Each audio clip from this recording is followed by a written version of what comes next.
Mes chers croyants et non-croyants, nous parlons aujourd'hui d'un problème qui concerne toute l'humanité. Il s'agit de l'enfer. Dans la Bible, l'enfer est généralement décrit comme un lieu de jugement et de séparation d'avec Dieu, réservé à ceux qui le rejettent à honte.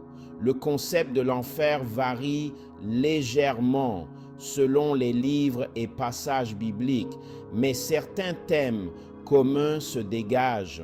Premier thème, Sheol et Hadès. Dans l'Ancien Testament, le terme Sheol est souvent utilisé se référant au lieu des morts ou à la tombe. C'était un royaume obscur et inconnu où toutes les personnes allaient après la mort. Le Sheol n'était pas nécessairement un lieu de punition, mais plutôt un endroit d'attente. Dans le Nouveau Testament, le terme grec Hadès est utilisé, semblable au Sheol. Hadès est décrit comme un lieu temporaire où les âmes des morts attendent le jugement final. Deuxième thème, Gehenna.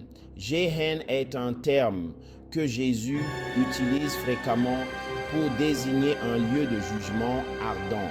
Gehenna était à l'origine la vallée de Hinnom, un endroit à l'extérieur de Jérusalem où des sacrifices d'enfants avaient été offerts à des dieux païens, associés par la suite au feu et à la purification. Jésus l'utilise comme symbole du jugement final et de la punition pour les méchants. Dans Matthieu chapitre 5, verset 22, Jésus avertit que ceux qui nourrissent de la colère risquent le feu de l'enfer, souvent traduit par Géhenne, soulignant l'enfer comme un lieu de séparation d'avec Dieu. Troisième thème, le lac de feu.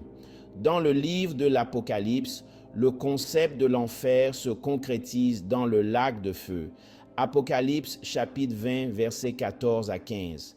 Celui-ci est décrit comme la seconde mort, où Satan, la mort, Hadès et ceux qui ont rejeté Dieu seront jetés. Il est représenté comme une punition éternelle pour le mal. Le lac de feu se distingue d'Hadès. Hadès est temporaire, tandis que le lac de feu représente un jugement final et éternel. Le feu en enfer te brûle éternellement, mais ne te consomme pas. Imaginez un peu cela, mes chers frères et sœurs en Christ. Quatrième thème, les ténèbres extérieures.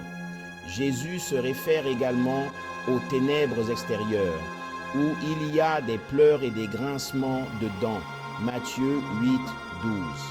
Cela transmet un sentiment d'isolement, de remords et de désespoir pour ceux qui sont séparés de la présence de Dieu. Cinquième thème, l'enfer comme séparation d'avec Dieu.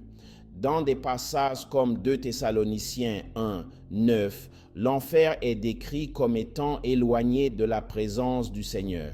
Cette idée de séparation de la présence de Dieu met en lumière l'enfer comme un lieu privé de l'amour, de la grâce et de la lumière de Dieu. Sixième thème, l'enfer comme punition éternelle. Certains passages, comme Matthieu 25, 46, parlent de l'enfer comme d'une punition éternelle, en contraste avec la vie éternelle des justes.